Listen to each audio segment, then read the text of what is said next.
বেলা 2:45টার দিকে ঢাকা বিশ্ববিদ্যালয় কেন্দ্রীয় গ্রন্থাগারের সামনে থেকে মিছিল করে নীলক্ষেত সায়েন্স ল্যাবরেটরি ও বাটা সিগন্যাল মোড় ঘুরে শাহবাগে গিয়ে সেখানে তারা 1 ঘন্টা অবরোধ কর্মসূচি পালন করেন।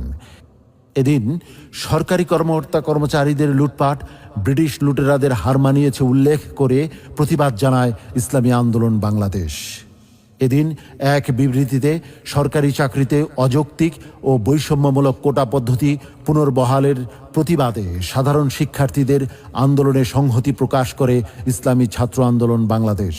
এদিন থেকে পুরো বরিশালে একযোগে আন্দোলন শুরু হয়।